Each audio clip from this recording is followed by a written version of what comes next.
everyone, aku Novi Gabriela dan kali ini saya akan membahas mengenai rancangan penelitian saya yang berjudul Pengaruh Kebijakan Kawasan Perdagangan Bebas terhadap tingginya angka konsumsi rokok pada kelompok rumah tangga miskin di Batam.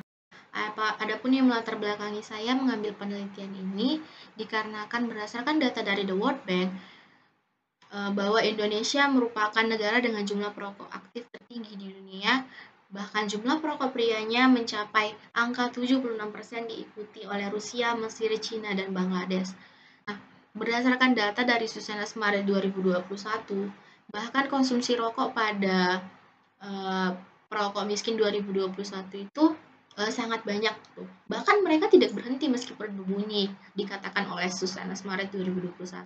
Nah, pengalaman kerawanan pangan perokok miskin bisa kita lihat 5,6 juta jiwa perokok tidak bisa makan sehat dan bergizi. 1,6 juta jiwa perokok mengalami kehabisan makanan.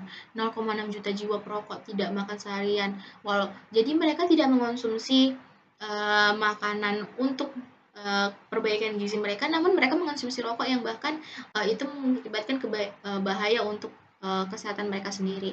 Nah, adapun rata-rata konsumsi rokok per hari menurut Susenas Maret 2021 oleh perokok berat itu 12 batang dan rata-rata konsumsi perokok ringan itu sampai 4 batang per hari. Rokok itu merupakan komoditi utama yang bisa kita lihat selain beras untuk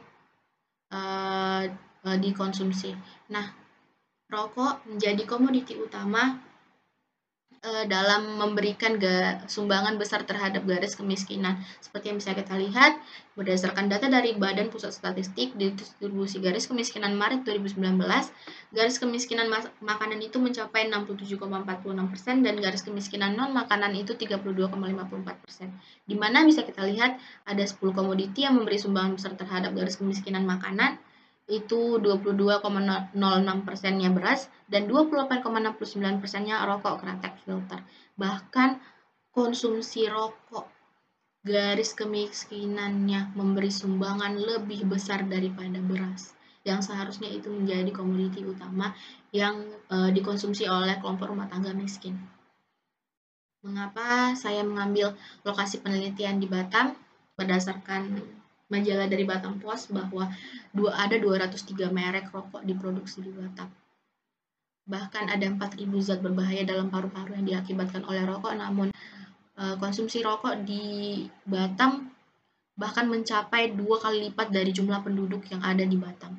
Nah, BP Batam bekerja sama melakukan penelitian dengan Politeknik Batam yang menghasilkan bahwa 74% penduduk di Batam itu adalah perokok, di mana kebutuhan rokok per hari dan per orang sekitar 16 batang, maka total menghabiskan 16.259.991 batang per hari atau mencapai 487 juta per bulan.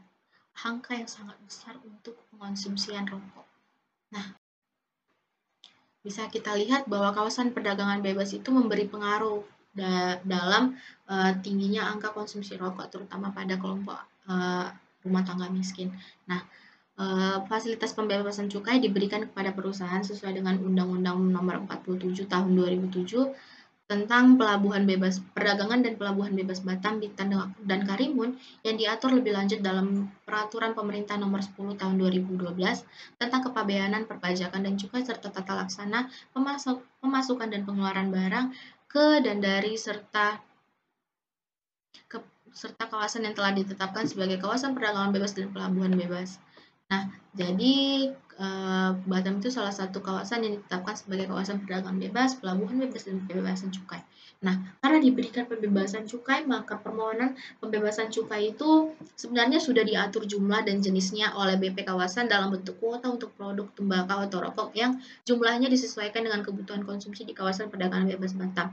Nah, contohnya seperti rokok ini yang kita bisa lihat, rokok UN, rokok hamil, itu tuh bisa dilihat adalah rokok yang tanpa pita cukai dan sudah diberi logo merupakan khusus kawasan bebas Batam. Oleh sebab itu, rokok-rokok di Batam itu lebih murah dikarenakan bebas cukai. Nah, karena rokok ini bebas cukai, maka tingginya angka konsumsi rokok melebihi jumlah penduduk yang ada di Batam. Nah, bisa kita lihat persentase penduduk miskin di wilayah Kota Batam itu semakin meningkat dari 2019 itu 4,85, 2020 4,75, dan 2021 itu 5,05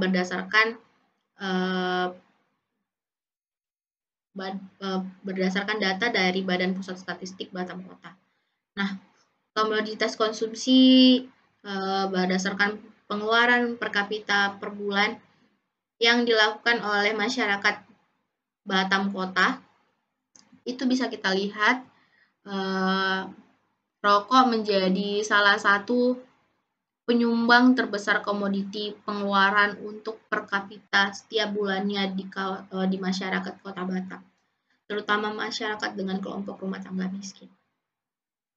Kita lihat berdasarkan data yang ada bahwa uang yang bisa dihabiskan untuk membeli rokok sebesar 369.000 per bulan atau 4.439.000 per tahun bisa membeli 11 liter susu, bisa membeli 18 kilo telur, bisa membeli 34 kilo beras, bisa membeli 12 kilo daging ayam. Namun konsumsi rokok itu lebih besar dilakukan dibanding untuk membeli susu, beras, telur, dan daging ayam. Dengan memperhatikan komponen garis kemiskinan yang sudah ada, bahwa peranan komoditi makanan itu masih jauh lebih besar dibanding peranan komoditi bukan makanan.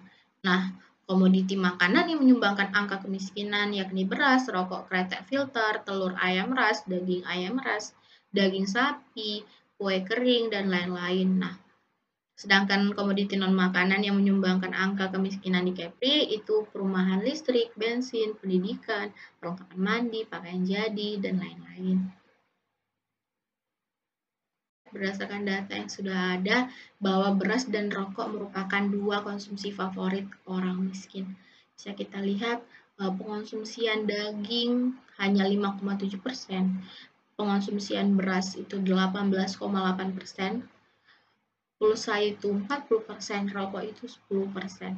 Bahkan konsumsi rokok melebihi konsumsi daging gitu.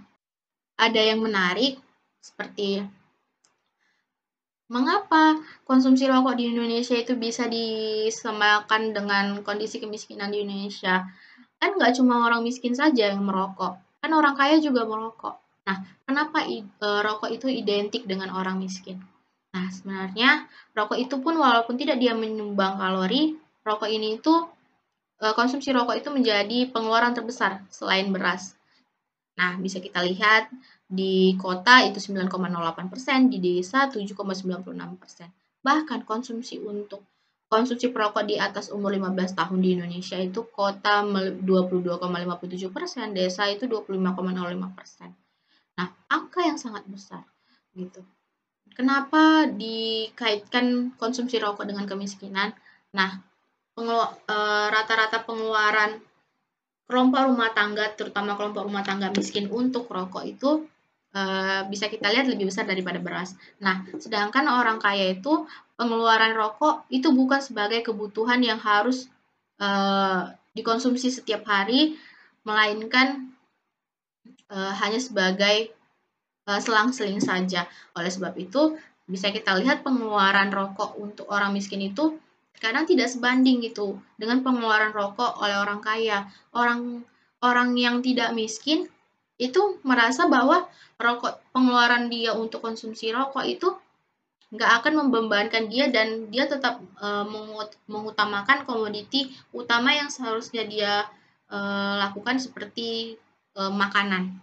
Nah, penanganan terhadap kasus konsumsi rokok yang berlebihan melalui kebijakan menaikkan bea cukai rokok nyatanya tidak berpengaruh terhadap peningkatan konsumsi rokok saat ini gitu. Fakta yang ada di lapangan menunjukkan bahwa konsumsi rokok tertinggi berasal dari masyarakat miskin. Nah, adapun Dasen dan Dasolen saya di dalam penelitian ini bahwa saya melihat fakta di lapangan